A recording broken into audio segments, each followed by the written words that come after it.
प्रधानमंत्री मोदी ने ओडिशा और पश्चिम बंगाल में यास तूफान का हवाई सर्वे करने के बाद राहत पैकेज का ऐलान किया। प्रधानमंत्री ने कहा कि आपदा में केंद्र सरकार हर राज्य को हर संभव मदद देगी। प्रधानमंत्री ने तूफान पीड़ित राज्यों को 1000 करोड़ रुपए का पैकेज देने की घोषणा की।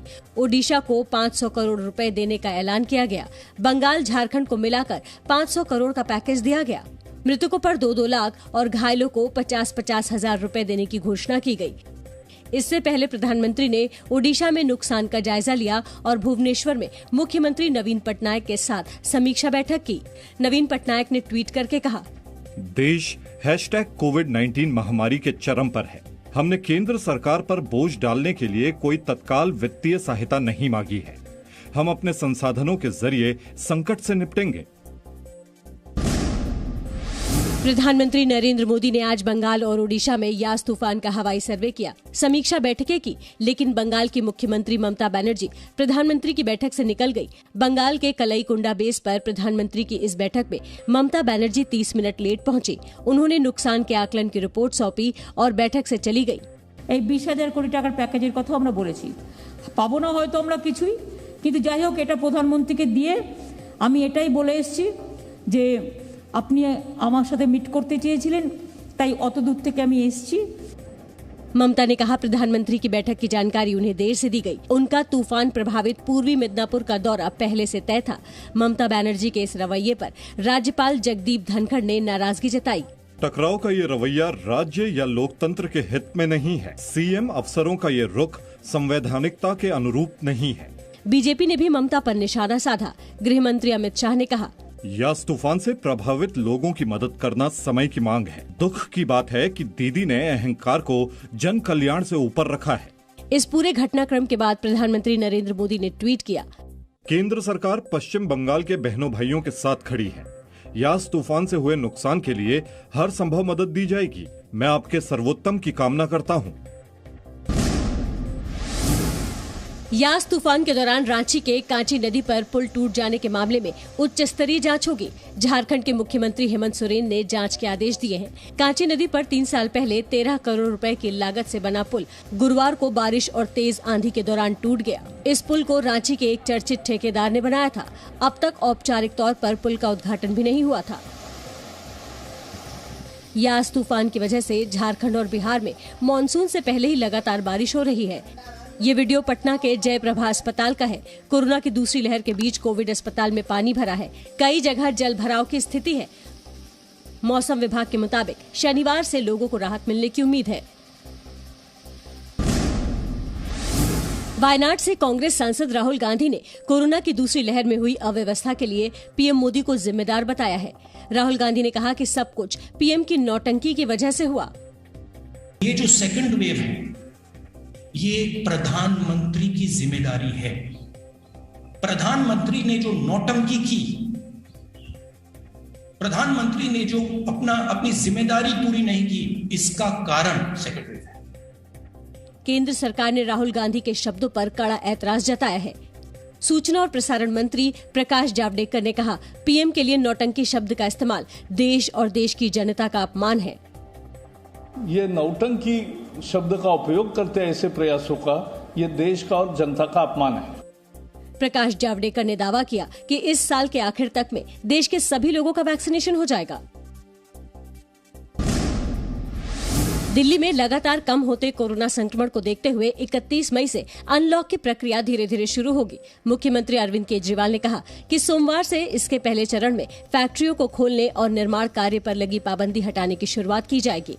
कोरोना से संबंधित जो भी एहतियात है उसको जरूर बरतें। अगर कोरोना फिर से बढ़ने लग गया, हमारे पास कोई चारा नहीं बचेगा फिर से लॉकडाउन लगाने के लिए।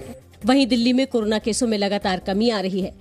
पिछले 24 घंटे में कोरोना संक्रमण के 1141 नए मामले आए हैं, जबकि 139 लोगों की संक्रमण से मौत हुई है। मरीजों के ठीक होने की दर यानी रिकवरी रेट बढ़कर 97.29% पहुंच गया है। 30 मार्च के बाद ये सबसे ज्यादा है। वहीं केंद्रीय मंत्री प्रहलाद पटेल ने आरोप लगाया है कि दिल्ली के मुख्यमंत्री अरविंद केजरीवाल की प्रेस कॉन्फ्रेंस में राष्ट्रीय ध्वज तिरंगा गलत तरीके से दिखाया जाता है। इस बारे में उन्होंने मुख्यमंत्री और उपराज्यपाल को पत्र भी लिखा है। जो सफेद पट्टी है उसमें हरी पट्टी को दोनों तरफ जोड़ दिया गया है। तो आप किसी को कोई भी व्यक्ति ध्वज संहिता के तहत इस प्रकार से स्वरूप को विकृत नहीं कर सकता। इस आधार पर मैंने उनको क्लॉज भी लिखे हैं। देश में कोरोना संक्रमण की रफ्तार धीमी पड़ी है। पिछले 44 दिनों में देश में कोरोना संक्रमण से सबसे कम मामले आए हैं। पिछले 24 घंटों में 1,86,364 लोग संक्रमित हुए हैं और 3,660 संक्रमितों की जान चली गई है। वहीं 2,59,459 लोग कोरोना से ठीक भी हुए हैं। स्वास्थ्य मंत्रालय के मुताबिक राज्यों और केंद्र शासित प्रदेशों के बीच 1,84,00,000 कोरोना वैक्सीन की डोज उपलब्ध है। साथ ही अगले 3 दिन में उन्हें 3 लाख डोज और मुहैया कराने की बात कही गई है। वहीं कोरोना संक्रमण को देखते हुए directorate general of civil aviation यानी DGCA ने विदेश यात्रा पर लागू पाबंदी को 30 जून तक बढ़ा दिया है। कोरोना की वजह से 12वीं बोर्ड के एग्जाम रद्द करने की याचिका पर सुप्रीम कोर्ट 31 मई को सुनवाई करेगा। देश भर में तीसरी वैक्सीन का इंतजार अब खत्म होने वाला है। रूस की स्पुतनिक वैक्सीन जून के दूसरे हफ्ते से देश भर में उपलब्ध होगी। देश भर के अपोलो अस्पताल नेटवर्क में फिलहाल स्पुतनिक वैक्सीन लगाई जाएगी। भारत एक बहुत विशाल देश है। हमको सब लोगों को महफूज करने के लिए वैक्सीन के बहुत लार्ज नंबर ऑफ डोजेस की जरूरत है। तो उसमें अगर एक वैक्सीन और ऐड हो गया तो ये बहुत ही अच्छी खबर है। रक्षा अनुसंधान एवं विकास संगठन DRDO की कोरोना की दवा 2DG की कीमत तय हो गई है। दवा की एक डोज की कीमत 990 रुपए रखी गई है। 2DG दवा को रेड्डीज लैब के साथ DRDO ने बनाई है। इसकी कीमतों में सरकारी अस्पतालों में डिस्काउंट मिल सकता है। दवा लेने के लिए डॉक्टर की लिखित सलाह जरूरी है। देश के कई राज्यों में वैक्सीन की कमी बनी हुई है। केरल में वैक्सीन की कमी पर मुख्यमंत्री पिनाराई विजयन ने प्रधानमंत्री को चिट्ठी लिखी है। वहीं छत्तीसगढ़ के 14 जिलों में वैक्सीन खत्म होने की वजह से 18 साल से अधिक लोगों का वैक्सीनेशन बंद हो गया है।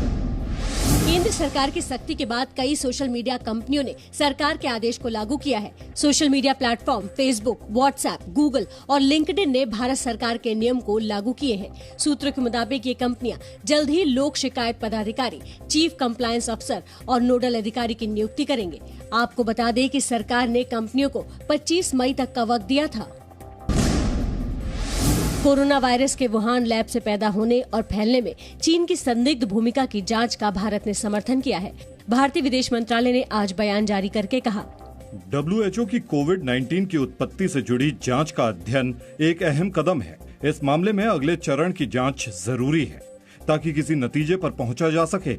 इस जांच और अध्ययन के लिए WHO को सभी से मदद मिलनी चाहिए। विदेश मंत्री S जयशंकर अमेरिका के दौरे पर हैं। ऐसे में भारत का ये बयान अहम है। अमेरिकी राष्ट्रपति जो बाइडेन ने कल ही खुफिया एजेंसियों को इस मुद्दे पर 3 महीने में रिपोर्ट देने को कहा है। अमेरिका शुरू से ही चीन पर वुहान लैब का सच छिपाने और WHO को जांच नहीं करने देने का आरोप लगाता रहा है। सेना अध्यक्ष जनरल MM नरवणे ने लद्दाख में सीमा विवाद पर कहा कि देश की उत्तरी सीमा से लगे इलाके में हालात नियंत्रण में हैं।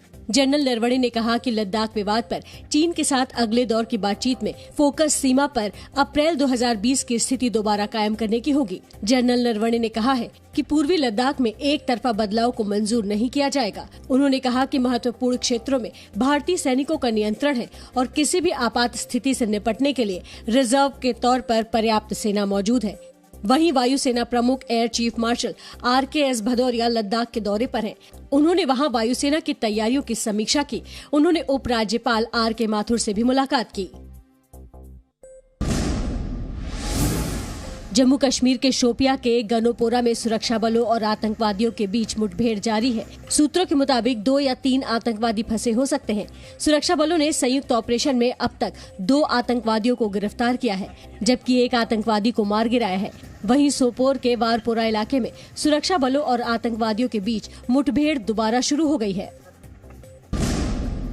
नारदा स्टिंग केस में गिरफ्तार TMC के 4 नेताओं को कलकत्ता हाईकोर्ट से जमानत मिल गई है। कार्यवाहक मुख्य न्यायाधीश की अध्यक्षता वाली 5 जजों की बेंच ने 2 लाख के निजी मुचलके पर जमानत का आदेश दिया और शर्तें रखी कि सभी नेता वीडियो कॉन्फ्रेंसिंग के जरिए जांच में शामिल होंगे और लंबित मुकदमे पर मीडिया में कोई बयान नहीं देंगे। CBI ने 17 मई को नारदा स्टिंग ऑपरेशन मामले में 2 कैबिनेट मंत्रियों फरहाद हाकिम और सुब्रत मुखर्जी के साथ ही TMC विधायक मदन मित्रा और पूर्व मेयर सोवन चैटर्जी को गिरफ्तार किया था। सभी नेता फिलहाल हाईकोर्ट के आदेश पर नजरबंद थे। सागर धनखड़ हत्या के केस में दिल्ली पुलिस ने आज 9वीं गिरफ्तारी की। पहलवान सुशील कुमार के साथी विजेंदर को दिल्ली पुलिस की क्राइम ब्रांच ने गिरफ्तार किया है। वहीं 4 मई की रात दिल्ली के छत्रसाल स्टेडियम में हुई घटना का एक वीडियो सामने आया है। इस वीडियो में सुशील कुमार दिख रहा है, उसके हाथ में लाठी है। जमीन पर एक शख्स घायल पड़ा हुआ है, जिसे पहलवान सागर धनखड़ बताया जा रहा है। वीडियो में सुशील का साथी प्रिंस हाथ में पिस्टल लिए दिख रहा है।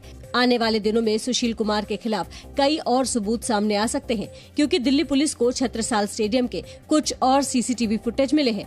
इसके अलावा क्राइम ब्रांच ने सागर धनखड़ हत्या मामले में 30 लोगों को गवाह बनाया है। सभी ने अपने बयान दे दिए हैं। Presenting B News app, available on Google Play and App Store. Download it now.